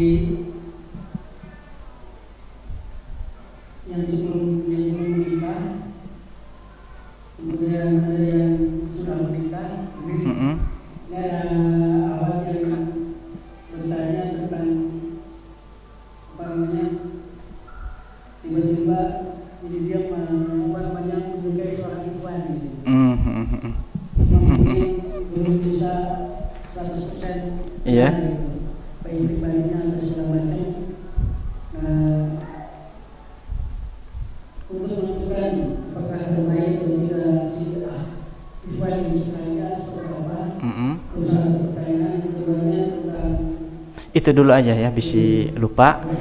Intinya pertanyaannya itu akhwat sedang galau mau menghadapi ikhwan atau gimana Pak itu teh? Ya, jadi seorang akhwat yang memang apa namanya menyukai seorang ikhwan. Tapi belum jelas ikhwannya baik atau tidak. Baik. Iya. Iya. Ya, bagi ikhwan atau akhwat teman-teman yang belum menikah, segera menikah. Tapi jangan gurum-gusuh. Tapi segera gitu. Tapi segera. Dan ingat, itu pun kalau ada jodohnya. Jadi kalau belum ada mah ada capek-capek hati kita yang nikah. Nah kemudian kalau sudah ada ikhwan yang bertanya, udah punya ada ikhwannya, masih galau. Dan ini kegalauan ini akan semakin memuncak ketika sudah khitbah biasanya. Udah khitbah, mau ke nikah, wah galau lagi. Ini teh bener gak ikhwannya, cocok gak? Sebenarnya gitu, godaan untuk agar tidak jadi. Gini ya teman-teman rahimani rahimakumullah. Seperti yang tadi sempat disinggung Pak Nasib ya, tadi terjemahannya tentang bahwa perempuan yang baik untuk laki-laki yang baik. Itu memang adalah kutipan makna dari surat An-Nur ayat 26. Allah berfirman, al-khabithatu lil khabithina wal khabithuna lil khabithat, bahwa mohon disimak apa yang disampaikan Ustaz. Apa yang disampaikan pendengar. Itu ngobrolnya di oh itu iklan dulu ya, bukan ngobrol, mendiskusikan gitu. Baik, kita lanjut ya. Tadi al-khabithatu lil khabithin wal khabithuna lil khabithat wa thayyibatu lit thayyibin. Maknanya, di antara maknanya ada dua makna, tapi kita bawa ke makna yang memang kata Imam Ibnu Katsir ya, memang ini sesuai dengan apa yang sedang dipertanyakan oleh penanya terkait dengan jodoh, bahwa al-khabithatu, perempuan-perempuan yang keji, lil khabithin, itu milik laki-laki yang keji pula. Demikian juga laki-laki yang keji bagi yang perempuan yang keji, maksudnya yang tidak baik gitu ya, dalam hal masalah pergaulan. Wa thayyibatu, adapun perempuan yang baik-baik itu nanti akan dengan laki-laki yang baik juga. Nah, kata Imam Ibnu Katsir, ayat ini sebagai sanggahan bagi orang-orang yang menuduh Sayyidah Aisyah, istrinya Rasul sallallahu alaihi wasallam, yang mana beliau dituduh sebagai pezina. Ada di zaman Nabi sempat ada hadithul ifk, istilah para ulama. Jadi kejadian tatkala banyak orang-orang munafik menuduh Aisyah itu pezina. Sekarang juga ada yang menuduh seperti itu. Ya, ini orang-orang Syiah kan menuduh bahwa Aisyah itu pezina. Dahulu sempat terjadi geger, orang munafik melemparkan tuduhan itu. Allah bela diantaranya dengan ayat ini ya, dengan ayat ini yang kemudian Imam Ibnu Katsir mengatakan kalau seandainya benar Aisyah itu pezina ya, sudah berbuat selingkuh, karena tuduhannya demikian, selingkuh dengan sahabat kemudian berzina, maka nggak mungkin berjodoh dengan Nabi Muhammad sallallahu alaihi wasallam, karena Rasulullah itu baik, pasti bakal sepasang dengan perempuan yang baik pula begitu. Bahkan sampai meninggalnya Rasulullah masih dengan Aisyah, tidak firak gitu, tidak terjadi perceraian. Bahkan ketika Rasulullah meninggal, beliau sedang berada di pangkuan Aisyah. Bahkan ketika hari beliau wafat sallallahu alaihi wasallam, beliau bagian tinggal di rumah istri beliau selain Aisyah. Tapi ketika itu minta izin kepada istri yang harusnya menjadi giliran ditinggali oleh Rasulullah, izin untuk tidurnya atau istirahat dalam keadaan sakit di rumah Aisyah. Akhirnya diizinkan, akhirnya di rumah Aisyah, saking mencintai Aisyahnya Rasulullah. Dan ketika itu beliau wafat dalam pangkuan istrinya tercinta Aisyah sampai meninggal. Maksudnya yang hendak saya sampaikan adalah bahwa sampai meninggal Rasulullah sampai masih akur dengan Aisyah. Aisyah sangat betul-betul melayani suaminya yang mulia itu sampai meninggal. Berarti ini jodoh yang tepat, sehidup sesurga. Ustaz, sering ada pertanyaan, Ustaz, kan sering ada gening orang-orang yang suaminya soleh tapi perempuannya kok nggak baik, atau sebaliknya perempuannya itu sering ahli pengajian gitu ya, tapi suaminya kok gitu jelek. Jawabannya, yang seperti itu jarang, dan bahkan yang seperti itu pernah terjadi kepada Nabi Nuh dan Nabi Lut. Allah ketika mempermisalkan bagaimana tatkala hidayah itu Allah yang merupakan penentunya, jadi Allah itu hak Allah untuk memberikan hidayah kepada siapapun. Seandainya ada istri Nabi pun kalau Allah nggak ngasih hidayah nggak akan dapat hidayah. Contohnya dalam surat Tahrim ayat terakhir, Imra'ata Luti wa imra'ata Nuh, istrinya Nabi Lut dan Nabi Nuh, kanata tahta abdaini min ibadina sholihaini. Itu kedua istri ini, istri Nabi Lut dan istri Nabi Nuh, itu berada di pengurusan, di bawah pengurusan dua hamba soleh sekaligus Nabi ya, Nabi Nuh, Nabi Lut, Nabi Nuh. Fakhanatahuma, tetapi kedua istri tersebut mengkhianati suaminya. Kata para ulama, khianat dalam hal iman. Intinya di sana dapat kita ketahui ternyata ada orang soleh, jodohnya tanda kutip, jodohnya saya katakan tanda kutip karena ini tidak selamanya, pasangannya jodohnya adalah pengkhianat, itu ya bahasa kasarnya, perempuan yang mengkhianati suaminya yang soleh. Itu adalah sebagai ujian, dan itu tidak lama. Yang namanya ujian bagaikan badai, kalau berlalu terbitlah terang, gitu ya. Maka istri kedua Nabi ini sempat bersama para Nabi tersebut sebagai ujian bagi Nabi, karena ujian kita ini di dunia akan menimpa kepada badan kita berupa sakit, atau harta kita kerugian misalkan, atau pada anak kita sakit, atau pada keluarga yang menyebabkan kita berat untuk menghadapinya. Nah, Nabi juga mendapatkan ujian seperti itu. Di antaranya Nabi Nuh, istrinya orang kafir. Maka yang dimaksud khianat kata Ibnu Abbas, itu maksudnya adalah tidak ikut beriman. Mengerikan Pak. Kita saja kalau punya istri ya, kalau punya istri tidak ikut ngaji dengan kita, tidak ikut mengaji dengan kajian yang benar sesuai Al-Quran dan Sunnah, kan sedih kan kita.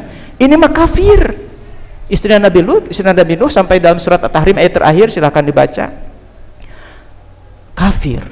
Tapi tidak lama. Kalau istrinya Nabi Lut kan ketika azab datang kan termasuk orang yang kena azab. Nabi Nuh juga termasuk, karena dia kafir istrinya, maka dia akhirnya mati dalam keadaan kafir ini. Selanjutnya apa? Nabi Lut kan masih berumur panjang setelah kejadian perpisahan itu, dan beliau menikah lagi dengan pengganti yang lebih baik, yang mana beliau meninggal dengan istrinya tersebut nanti bertemu lagi di surga dalam keadaan baik.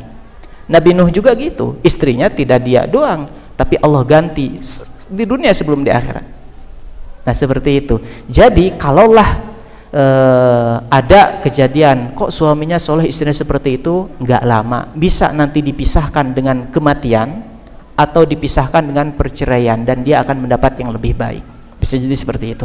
Kemudian kaitannya dengan penanya, saya teh gimana Ustadz, masih bingung, udah ada ikhwannya tapi belum gimana gitu, masih ragu. Jawabannya, fokus saja memperbaiki diri, udah. Karena kalau sudah baik jodohnya baik, itu maksudnya ke sana.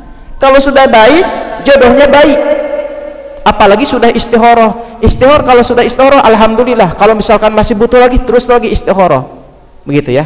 Gimana caranya? Kata Syekh Utsaimin, bisa macam-macam jawaban dari istihoroh itu. Bisa berupa mimpi, betul. Jadi kata Syekh Utsaimin bisa saja dan melalui mimpi, tapi tidak mesti. Kadang kalau habis istihoroh nah ngimpi-ngimpi saya gitu ya. Bukan itu saja petunjuknya. Di antaranya yang banyak itu ketika kita sudah istikharah, udah jelas ya istikharah gitu ya, dengan cara yang benar. Makanya harus pastikan dulu benar nggak istikharahnya. Salatnya tumakninah enggak, wudu dulu enggak sebelum salat. Itu mah semua tahu ya. Salat kalau belum wudu yang enggak sah. Maka kalau ada orang salat istikharah tidak berwudu, langsung dia bilang, Ustaz saya sudah istikharah. Nah, salatnya benar enggak? Kalau mentu wudu berarti belum, tidak sah istikharahnya. Nah, perbaiki dulu istikharahnya, kemudian kalau sudah istikharah lanjutkan dengan ikhwan tersebut. Kalau menurut Allah baik, maka akan dimudahkan. Kalau menurut Allah ternyata ikhwan itu jelek bagi penanya, maka Allah akan gagalkan gitu.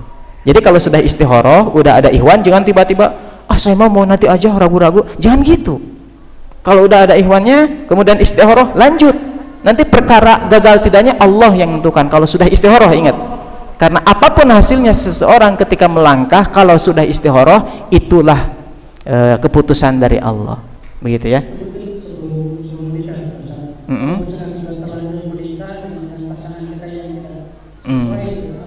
Oh gitu. Kalau sudah menikah ternyata benar terbuktinya ai basa, misalkan ketika bobogohan teh meuni bager gitu nya. Ai pas udah nikah geuning hitut ke mana-mana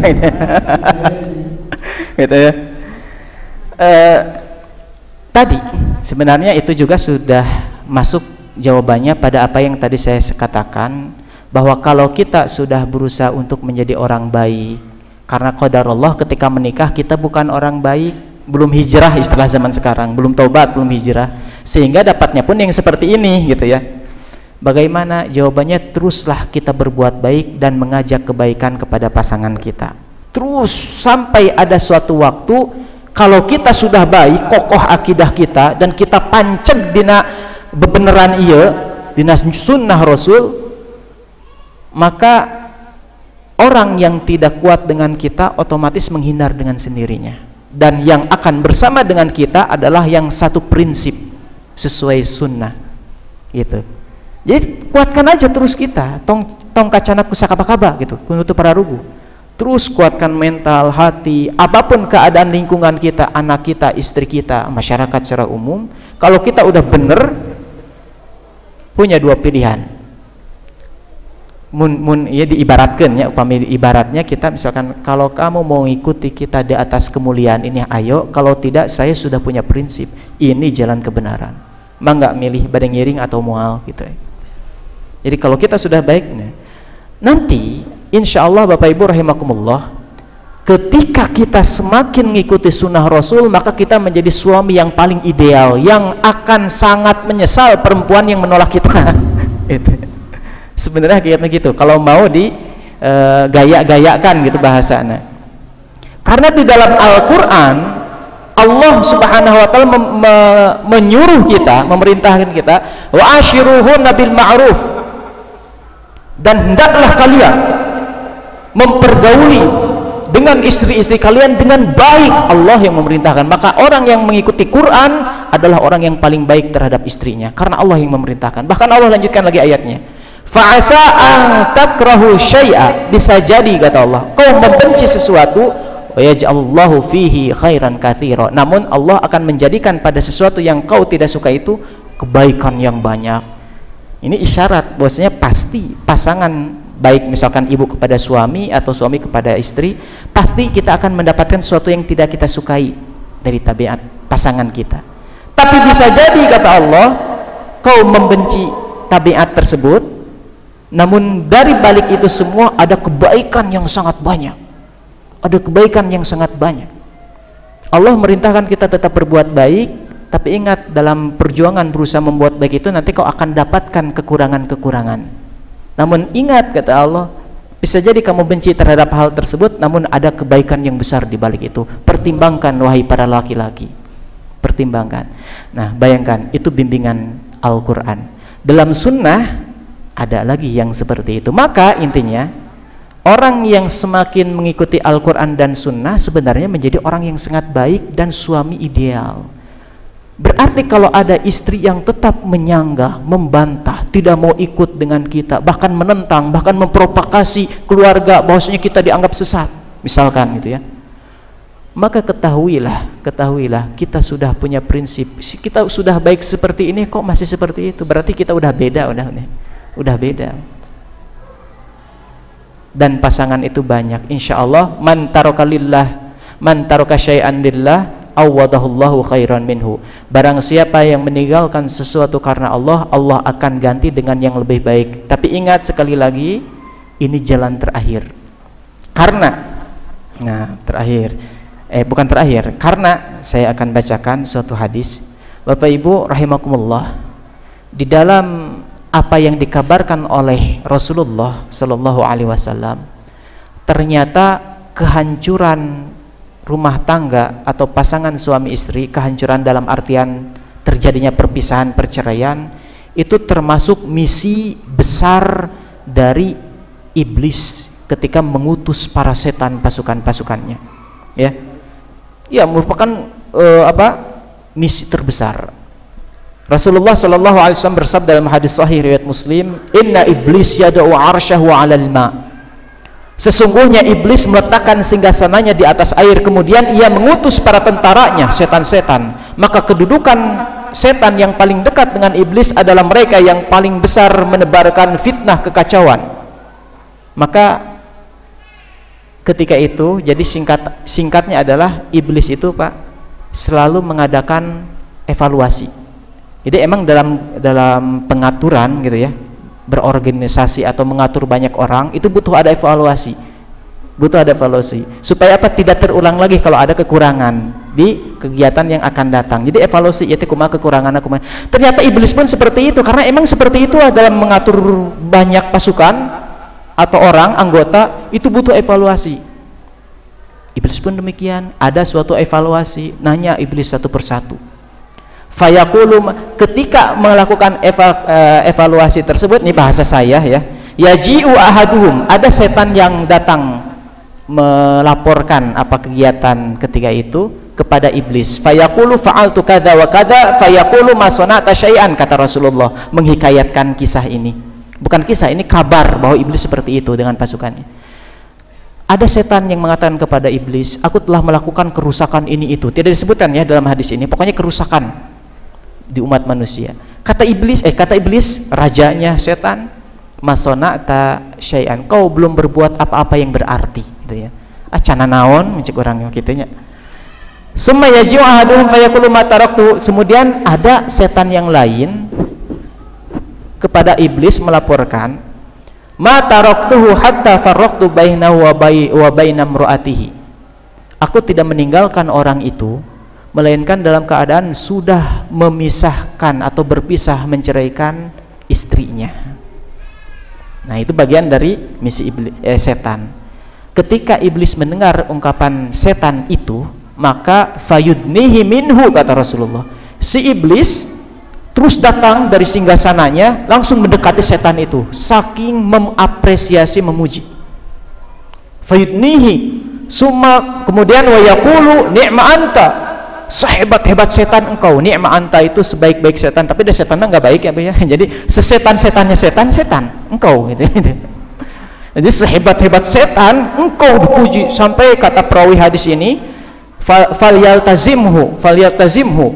Jadi si iblis itu sangat dekat, saking memuji, kan namanya raja besar, biasanya di singgasana dan gak sembarang ketemu dengan pengawalnya, sampai memeluk atau dekat, enggak, kecuali yang sangat berpengaruh.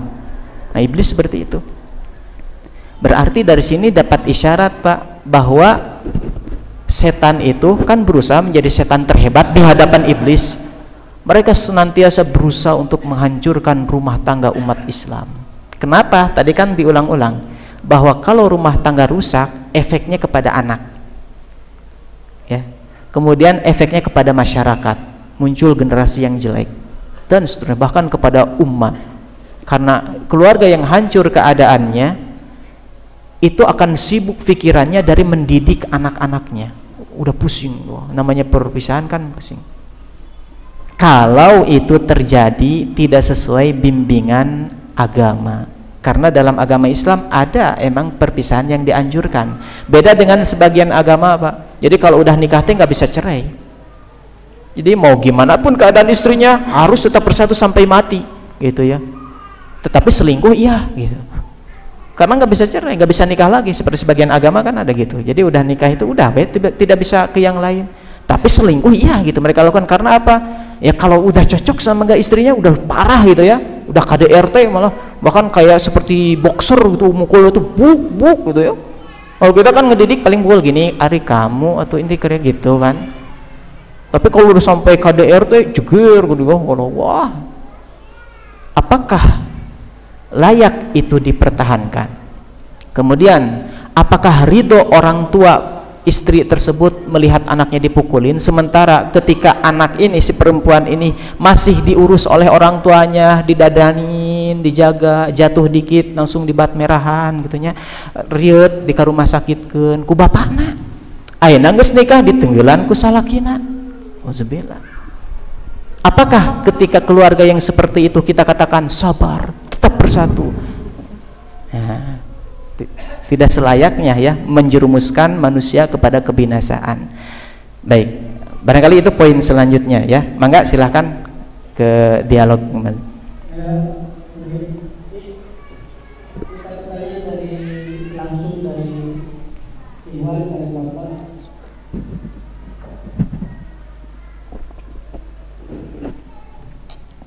Yang dari mengirim kertas sebagian sudah terjawab sama Ustaz, dan dari sebelum menikah kemudian yang ada masalah keluarganya tadi itu sudah sedikit bahas menghadapi suami istri yang memang mungkin tidak sesuai dengan apa yang kita harapkan. Silakan mungkin pertanyaan dari yang nama sama lawan silakan.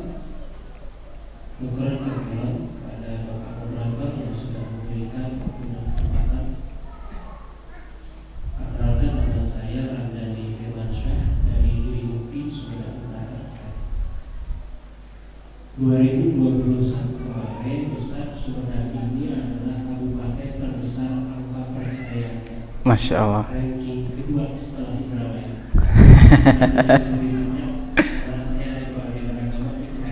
Masya Allah. Yang menjadi pertanyaan rumah tangga yang diikat dengan akidah tauhid Islam yang baik, mengapa bisa terjadi perceraian? Pertanyaan yang bagus. Dalam salah satu kitab Sirah Nabawiyah, Iya. Rasulullah pun juga pernah menceraikan istri. Iya. Itu apa yang menjadi permasalahan? Apakah akidah tauhid Islam? Iya. Kemudian yang kedua, indikator apa yang menandakan akidah tauhid seseorang itu sudah baik? Iya. Jadi kalau dalam pribadi seorang ikhwan atau apa itu kelihatan akidah tauhidnya sudah bagus. Masya Allah. Apa terlihat secara fisiknya juga. Betul, Masya Allah. Kalau ikhwan kan agak sulit kalau apa dari busanya. Penampilan iya. Kita lihat penampilan dulu gimana gitu secara kriterianya. Banyak kan nih Pak. Terus 3 teh anakan gerakannya. Itu 4. 2 dulu Pak. Itu gitu hese pertanyaan biar.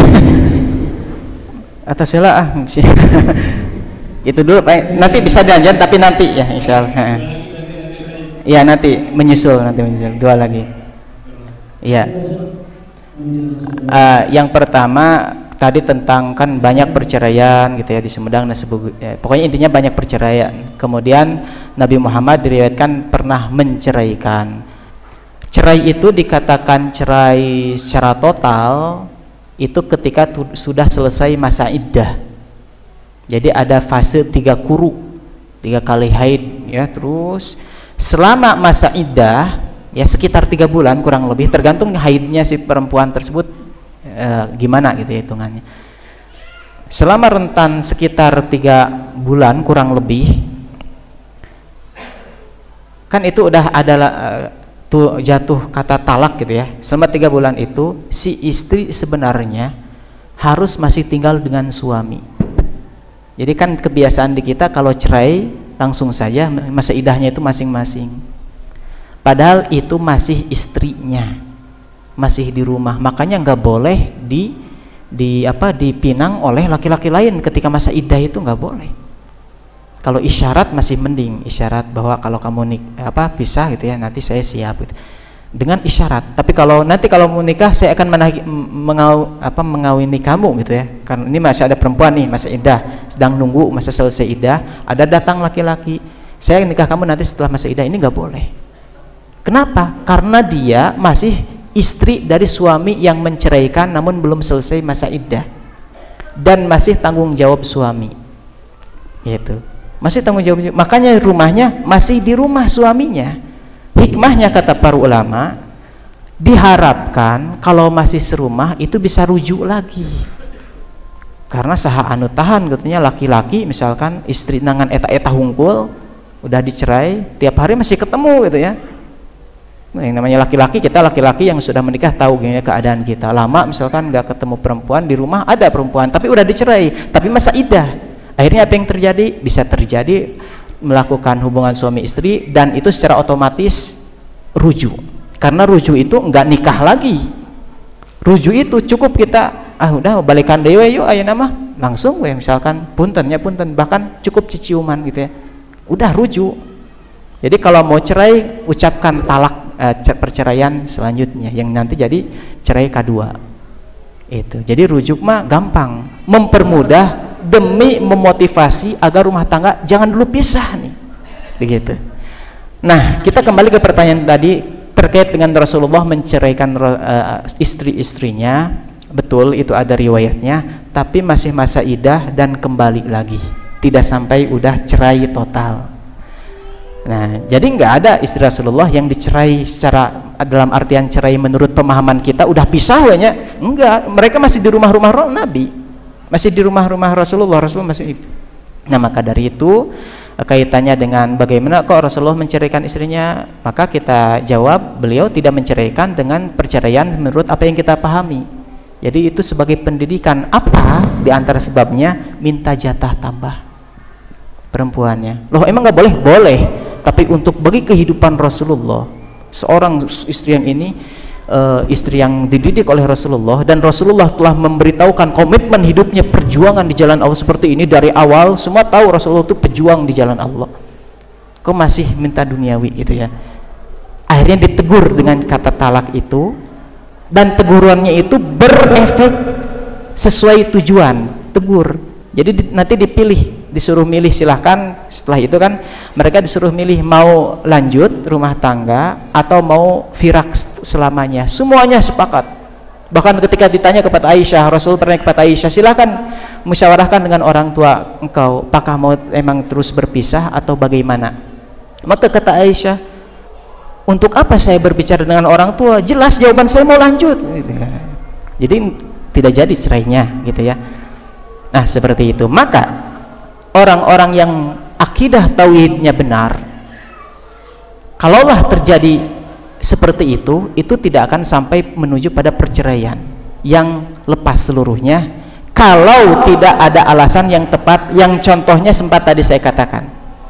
Misalkan ya KDRT-nya parah gitu ya, dipukul gitu kan, ada kan. Saya qadarullah pernah lihat cuplikan zaman medsos kan, sekarang banyak zaman medsos, banyak zaman kamera gampang gitu. Jadi ada suami mukul istrinya tuh kayak di film UFC kan ini anu kegituan bahwa lama UFC. Itu mukul perempuan itu, laki-laki juga. Seperti ini apakah kita katakan sabar, tetap bertahan? Bapaknya saja nggak mungkin membiarkan ini.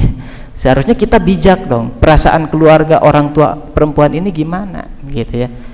Dan suami yang seperti itu tentu sudah kalap, itu susah dinasehati. Sudah susah dinasehati, mending bertindak gitu. Nah, maka dari itu kemudian selanjutnya pertanyaan yang kedua, lantas akidah yang mana? Betul, ini dari awal memang pembahasan kita masih global ya. Akidah yang baik, tauhid yang baik berimbas pada kebaikan keluarga. Kan pun timbul pertanyaan, bukankah sekarang akidah kita semuanya Islam? Terutama tadi disebutkan di Sumedang, alhamdulillah kita semuanya kaum muslimin. Secara umum akidahnya menyembah Allah Subhanahu wa taala. Namun secara rinci butuh untuk kita belajar lebih dalam lagi. Contoh, yang ini semuanya sudah banyak yang tahu, cuman kadang pemahamannya dibeda-bedakan. Rasulullah Shallallahu alaihi wasallam bersabda, "Innar ruqa wattamaim wattiwalata syirkun. Sesungguhnya jangjawokan, jampi-jampi mantra-mantra, kemudian inaruka tamaim, jimat-jimat, wifik raja, isim ya, ini bukan pelajaran nahu ya, isim nahu, wafik raja, jimat-jimat. Kemudian tiwalah, kata Rasulullah sallallahu alaihi wasallam sanes saur abdi ya, saur Kanjeng Rasul sallallahu alaihi wasallam, tiwalah pelet. Tiwalah itu ternyata di bahasa di orang Arab juga di sana, bahkan di zaman Nabi disebutkan oleh Nabi ada pelet, tiwalah bahasa Arabnya. Jadi tiwalah itu gimana agar kehidupan rumah tangga si suami itu betul-betul mencintai istrinya. Jadi ada tiwalah zaman baheula gitu, zaman dahulu. Tiwalah pelet bahasa kita mah gitu ya. Yang orang mah leuwih gitu cara nate gimana yang bukan suami kita cinta ke kita gitu ya, leuwih gitu. Dahulu mah suami istri kalau ada cekcok gimana agar saling mencintai, ada pelet. Kata Rasul, syirkun, itu semua penyekutuan terhadap Allah. Gitu ya. Tidak bisa dipungkiri banyak masyarakat yang masih seperti itu. Berarti apakah mereka orang kafir? Bukan kafir. Bukan, tetapi ada ketidaksempurnaan dalam akidahnya. Mari gitu dengan sebab itulah kenapa kok banyak terjadi perceraian. Bukankah kita itu orang Islam? Ya, kita lanjut lagi bertanya, tauhidnya seperti apa dulu, rinci dulu gitu ya. Kadang orang mengatakan, oh saya sudah bertauhid menyembah Allah, alhamdulillah Islam, tapi sempurna tuh tauhidnya gitu. Sempurna tidak tauhidnya. Nah, maka dari itu butuh kajian rinci tentang tauhid. Bahkan kita Bapak Ibu rahimakumullah mengikuti tokoh atau orang ahli agama yang mengeluarkan statement pernyataan yang sesat, menyimpang, kemudian kita masih mengiyakan saja, itu merusak tauhid. Jadi kalau ada tokoh yang dianggap tokoh gitu ya, kemudian menyatakan suatu pernyataan yang sesat, jelas sesat. Contoh misalkan ada tokoh mengatakan bahwa jilbab itu bukan syariat Islam gitu. Itu enggak ada dalam Al-Quran, padahal ada surat An-Nur gitu. Itu enggak diperintahkan dalam Al-Quran. Ada tokoh yang seperti itu, makanya anak juga enggak berjilbab, anaknya juga gitu, perempuan. Tapi orang-orang mengiyakan aja, oh iya berarti jilbab itu sebenarnya tidak wajib karena tokoh saya mengatakan gitu. Nah, ini kerusakan dalam tauhid sebenarnya, karena lebih mempercayai tokoh ketimbang Allah yang jelas dalam surat An-Nur mewajibkan hijab. Begitu ya. Nah, seperti itu contoh. Jadi akidah tauhid yang seperti apa dulu yang diklaim oleh kita, benar nggak sesuai Al-Quran dan Sunnah? Makanya sebenarnya tentu kajian yang tematik seperti ini sebagai motivasi. Secara kaidah umum sumber keberkahan itu tauhid yang benar, tentunya. Kemudian secara lebih rincinya kita harus mempelajari dalam suatu kajian-kajian yang lebih rutin lagi ya, intens dan seterusnya. Etalah Pak bisa hese untuk selanjutnya. Tapi nanti kalau ada kesempatan silahkan. 10 menit lagi dari ibu-ibu mungkin, apabila ada yang ditanyakan. Oh, itu tadi ibu-ibu, iya.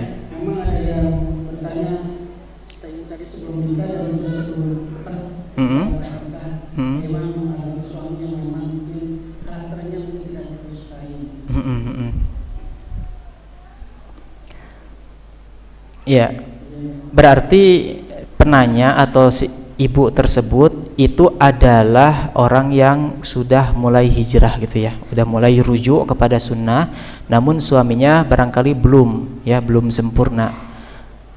Nah, ada suatu kisah ya, linknya sudah saya sharing di sana, suatu kisah tentang ada seorang perempuan yang dia itu solehah, rajin beribadah. Ketika beribadah sebelum menikah itu kelihatan, terasa nikmatnya beribadah. Namun ketika sudah menikah, kok saya ibadah seperti dulu ketika bujangan, ketika masih gadis, namun kenikmatan itu enggak ada gitu. Kata perempuan tersebut bertanya kepada Syekh Al-Albani. Maka Syekh Al-Albani mengatakan kepada perempuan tersebut, ya, bagaimana keadaan engkau terhadap suamimu? Ya. Bagaimana keadaan engkau terhadap suamimu? Dia mengatakan, ya agak kurang karena saya fokus ibadah, yang namanya ibadah terus, sehingga mungkin suaminya agak ditelantarkan karena dia fokus ikut kajian tiap hari misalkan, padahal nggak perlu tiap hari kecuali santri gitu ya, dan sebagainya, sehingga suami kadang nggak sempat dibikinin kopi, pakaian bertumpuk belum dicuci, anak kesana kemari nggak dimandiin, suami pulang kerja dan sebagainya karena sibuk ibadah tadi gitu ya. Maka jawabannya Bapak Ibu rahimakumullah, kata Syekh Al-Albani, bahwasanya engkau tidak akan menemukan manisnya ibadah sampai engkau betul-betul menunaikan hak suamimu, karena Rasulullah bersabda, wala tajidul mar'atu halawatal iman hatta tuaddi haqqa zawjiha. Seorang wanita tidak akan mendapatkan manisnya keimanan sampai ia menunaikan hak suaminya. Oh, berarti akhirnya sadarlah perempuan tersebut kenapa dia tidak mendapatkan manisnya ibadah ketika masih dia gadis, karena apa? Ketika sudah menikah dia kurang peduli terhadap suaminya dengan alasan fokus ibadah, padahal ketika ibadah nggak akan mendapatkan manisnya nikmatnya ibadah, karena apa? Suaminya ditelantarkan. Gimana agar mendapatkan kembali? Tunaikan hak suaminya, pelayanan yang betul-betul maksimal, diurus. Pokoknya mas suami senang ketika mendapatkan menghadapi bertemu dengan perempuan tersebut, karena bagi suami ibu-ibu rahimakumullah, kadang pulang ke rumah habis kerja, meskipun misalkan belum hijrah, belum seperti ibu-ibu yang sekarang udah sering ikut pengajian, tapi kan suami masih membiayai, maka masih wajib berbakti pada suami. Misalkan pulang kerja, kok tidak dipersiapkan misalkan minumannya, kopinya, dengan alasan ibu sedang ngikutin kajian yang tidak wajib. Nah ini keliru sebenarnya, ini keliru. Pulang suami sepi di rumah, gak ada istrinya, ini keliru. Kecuali di awal suami udah wanti-wanti, kamu ikut kajian ya, silakan neng ikut kajian, nanti nggak apa-apa, sepi juga kita nanaonkeun we, itu mah beda. Tapi kalau pulang sepi gak ada siapa, rumah berantakan dengan alasan ibu sibuk menuntut ilmu ibadah, itu keliru. Ibadah ibu tidak akan nikmat, pasti ngobrol. Ini ngobrol nih, jadi dipertanyakan, kan ibadah besar ya thalabul ilmi itu, bahkan kata para ulama zaman sekarang lebih utama daripada jihad perang menuntut ilmu itu. Tapi kok gak nikmat gitu, berarti ada sesuatu. Kalau perempuan diantaranya mungkin seperti ini dalam hal ini, karena Syekh Albani pernah menasihati seperti itu, tunaikan hak suami, nanti ibadahnya nikmat, beda gitu ya. Nah terkait dengan menghadapi laki-laki yang suami yang misalkan kurang baik seperti itu, tugas istri harus sesuai dengan bimbingan Nabi. Di antaranya, mari kita masuk ke pembahasan ya, karena tadi pertanyaan itu aja ya, tentang bagaimana sih ciri-ciri wanita solehah ya. Kata Rasulullah Shallallahu Alaihi Wasallam, Rasulullah pernah ditanya, ayyun nisa'i khair, siapakah wanita yang paling baik? Maka kata Rasulullah Shallallahu Alaihi Wasallam, idza nadhara wa tuti'uhu allati tasurru idza nadhara wa tuti'uhu idza amara. Artinya, kita langsung ke artinya, wanita yang terbaik itu adalah yang paling menyenangkan jika dilihat suaminya. Ini Rasulullah tidak menghususkan jika menyenangkan tatkala dilihat suaminya yang soleh, enggak. Suami pokoknya mau soleh mau enggak, mau sesuai sunnah mau enggak, yang penting Islam, karena kalau suaminya bukan orang Islam enggak sah itu nikahnya ya. Yang penting Muslim. Maka ibu masih berkewajiban, kalau ingin menjadi perempuan yang baik berdasarkan definisi perempuan baik yang disabdakan Rasul ini, maka kita harus menjadi wanita yang menyenangkan jika dilihat suaminya, kemudian mentaati suaminya jika diperintah, dan tidak menyelisih suami pada diri dan hartanya sehingga membuat suami benci. Begitu. Pada diri dan harta, misalkan ya mentaati suami, tidak menyelisih. Kata suami, neng jilbab itu pun warnanya yang hijau gelap. Ibu misalkan maksa, saya mau hitam, warnanya biru, masih itu kan masih bisa dikompromikan, kecuali yang berpendapat wajib hitam ya. Namun yang rojih bisa warna yang lain. Silakan nanti baca, kalau butuh dalil bisa nanti kita carikan. Ada, bukan carikan, kasihkan. Bahwa ada sebagian sahabiyah dahulu di zaman Nabi, sahabiyah sahabat Nabi yang tawaf di Mekah, di Ka'bah, sekitar Ka'bah itu memakai pakaian berwarna merah menyala. Berarti masalah warna tidak apa-apa. Ini pendapat Syekh Al-Albani dan ulama-ulama Ahlus Sunnah lain yang memiliki pendapat itu. Adapun yang mewajibkan hitam itu biasanya dari pendapat ulama dari Saudi Arabia. Nah, ini yang roji, bisa warna yang lain, yang penting ya menutup aurat gitu yang kita ketahui.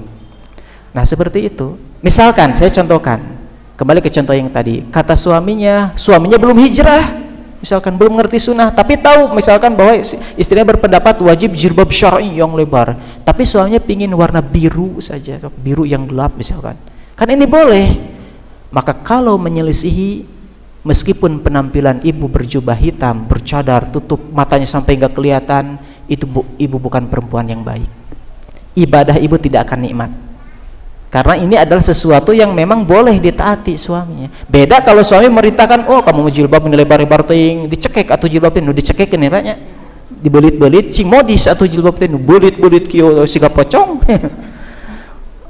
Nah itu mah tolak dengan sebaik-baiknya. Dan kata Syekhul Islam Ibnu Taimiyah, ibu rahimani rahimakumullah, ketaatan istri kepada suami itu lebih wajib ketimbang kebaktian istri pada orang tuanya, lebih wajib. Kalau makanya ibu kan tinggal dengan suami, tidak dengan orang tua, karena itu yang harus lebih dipilih. Tapi kalau bisa menggabung bakti pada suami, tunggu rumahnya dekat ke orang tua, juga berbakti pada orang tua, wah itu double pahalanya, ya gitu ya, double banget. Nah gitu, jadi dilihat ya, ibu misalkan yang suaminya masih tidak sepemahaman atau tidak sejalan ya manhajnya dengan ibu, tapi masih muslim, tetap ada kewajiban gimana suami senang ketika pulang ke rumah. Definisi yang diulang-ulang, hadisnya banyak, diulang-ulang hadisnya dalam hadis-hadis yang lain. Perempuan yang baik itu bagi suami yang kalau suami memandang itu menyenangkan, nggak perlu cantik gitu ya. Nggak cantik mata studi tuna gitu-gitu kayaknya gitu ya. Menyenangkan enggak. Ketika suami capek, kemudian ibu datang menyediakan makanan yang sudah dimaksimalkan, dan suami tahu kemampuan ibu gimana menyiapkan makanan yang maksimal. Teh misalkan, teh yang enak, kopi yang mantap pahitnya gitu. Kopi mah ada pahit no asli mah gitu ya. Tapi manis, karena apa? Yang bikinnya ibu yang manis gitu ya. Ada beberapa pertanyaan memang di luar pertama yang Assalamualaikum, saya punya penyakit kedolongan berupa utang ataupun pernah begitu orang lain, apakah bisa diputus dengan sedekah dengan atas nama orang yang didolimi? Yang pertama itu. Yang kedua tentang bagaimana menegur teman yang memang sudah terjerumus kepada ini. Penanyanya yang pertama tadi pertanyaan mengenai pernah melakukan kezaliman, gimana cara tobatnya? Iya, harus dirinci ya. Kezaliman itu kan banyak macamnya gitu ya. Kalau misalkan kezalimannya pernah mencuri barang orang yang dizalimi tersebut, maka wajib mengembalikan. Kalau misalkan orangnya sudah enggak ada dan tidak tahu entah di mana, maka kita harus mengganti dengan harga. Bukan, enggak mesti dengan harga, maksudnya kalau dengan harga uang, misalnya dulu mencuri motor ya, nauzubillah min dzalik, atau HP harganya 1 juta, maka uang 1 juta sedekahkan, niat atas nama orang yang pernah kita curi HP-nya. Tetapi ingat, ketika misalkan orangnya ketemu ternyata ada orangnya, harus kita ganti lagi dengan HP karena sudah ada orangnya. Tapi kalau tidak ada, ya kan tadi udah sedekah. Tapi kalau tidak ada, kan rugi, kok udah beli tadi udah sedekah. Nggak rugi kalau niatnya karena Allah, nggak rugi. Itu udah sedekah, kita dapat pahalanya luar biasa. Kemudian hubungan antara sama manusia ditunaikan, itu kan. Kalau tobat dari hal yang kaitannya merugikan orang lain, harus selesaikan dulu masalahnya. Begitu. Kalau kezalimannya pernah mukul, harus diikhlaskan ke orangnya. Menggibahi. Nah, kalau menggibahi, gibah itu ada yang secara umum tidak boleh.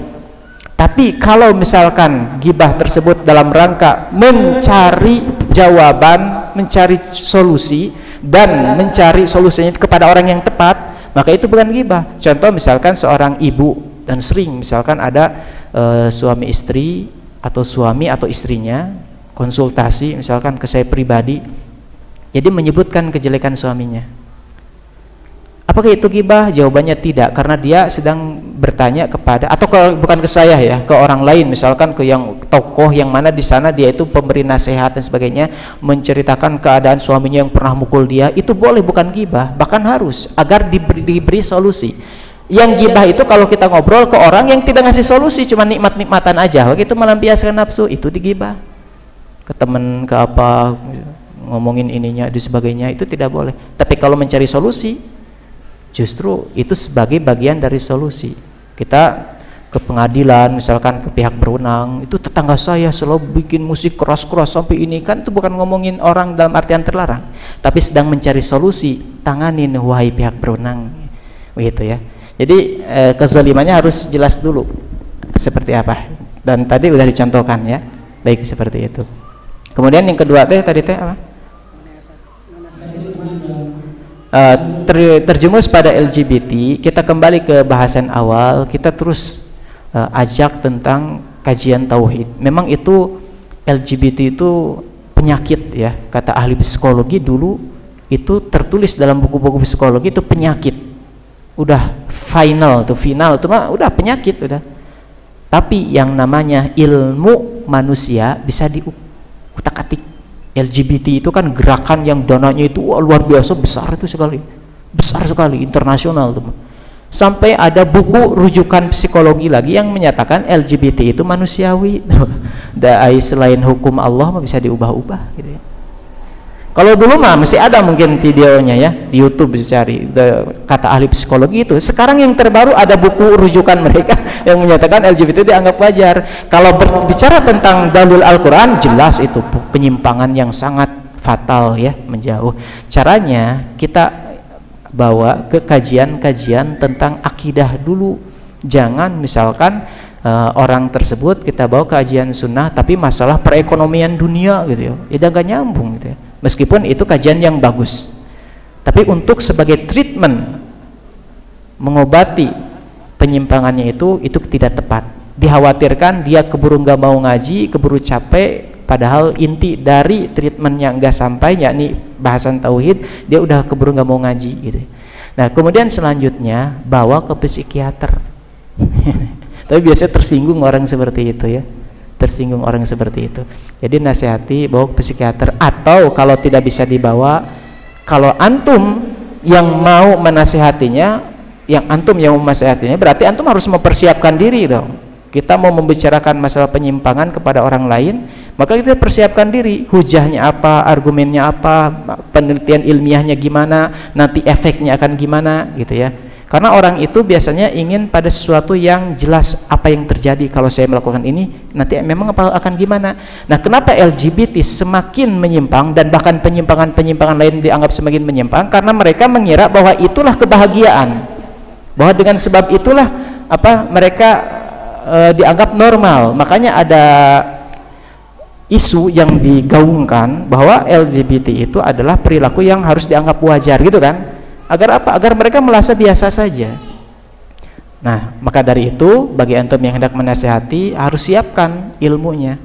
Tapi kalau antum belum mampu, berarti bukan kewajiban antum itu. Jadi jangan maksakan diri. Kalau kita nggak mampu menasihati, selamatkan diri dulu kita. Makanya Allah berfirman, wa a'rid 'anil jahilin.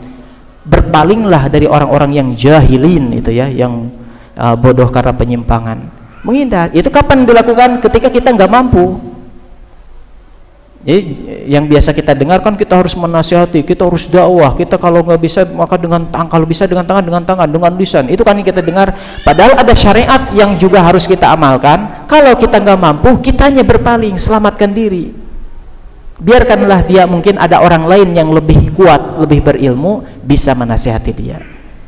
Nah seperti itu. Kita balikan lagi kepada ini ya, kepada misalkan kehidupan keluarga. Demikian juga suami, ketika suami sudah berada di atas kebenaran ya, berada di atas kebenaran, ternyata dia ingin mengajak istrinya susah sekali, bahkan selalu menyimpang, bahkan berjilbab aja nggak mau misalkan.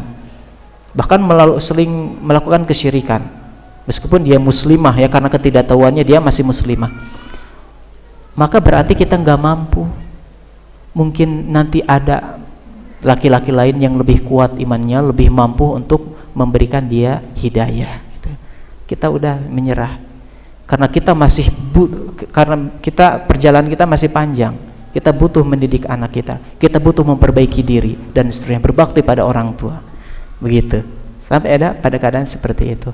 Demikian juga kepada ikhwan atau akhwat yang belum menikah. Kadang ada istilah gini, saya ingin menikah ke siapa saja meskipun dia itu orang yang tidak baik, agar mendakwahinya, gitu kan, agar bisa mendakwahinya. Ini beresiko Bapak Ibu ya, ikhwan yang seperti itu beresiko. Karena betapa banyak orang-orang yang kemudian berjodoh atau menikahi perempuan yang tidak baik, malah kebawa tidak baik. Karena emang pondasinya belum kuat, dia malah masih kebawa kepada negatifnya perempuan itu. Nah, gimana sikap kita? Kita tetap mencari yang terbaik. Adapun nanti Allah takdirkan ketemu jodoh yang tidak baik, baru kita katakan seperti itu, datas menikah itu seperti ini, saya akan berusaha mendakwai. Nah, itu baru. Tapi kalau di awal kita masih bisa memilih, jangan ambil resiko. Nah, itu bagi ikhwan atau akhwat yang banyak pilihan. Kalau nggak ada pilihan itu gimana? Kalau nggak ada akhwat yang mau ya, ikhwan yang mau ya, gimana lagi? Terus berdoa menjadi orang terbaik. Kalau sudah baik, masa nggak ada yang mau gitu ya? Baik, seperti itu. Gimana? Masih jam 11 kurang 10? Tutup aja, mungkin bagi yang langsung bertanya sekali lagi itu di belakang ada ya, yang tulisan mah nggak apa-apa, di nomor 2 kan itu ada yang mau bertanya ya, Bapak. Bapak mau memberikan tambahan jangan, atau kalau Ibu sebenarnya kalau mau ada mic ada nggak di belakang? Kalau tidak ada ya tulis, oh iya tulisan ya. Sekarang yang pakai mic aja dulu Bapak. Biasanya yang bertanya langsung itu dia udah melalui penghalang-penghalang yang banyak, itu berusaha memberanikan diri, terus penasarannya besar, akhirnya nanya langsung. Nah, itu makanya harus lebih diutamakan. Mangga Pak? Ya, yes, sikap.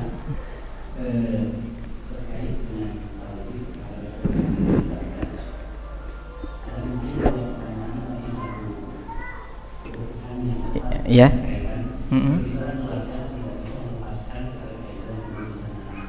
urusan anak, parenting ya, terus ya gimana Bang?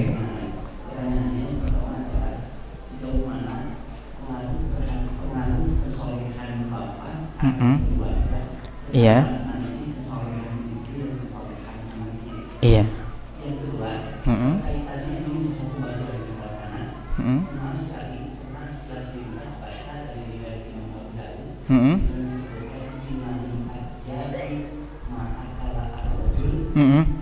Min kasbihi, min kasbihi.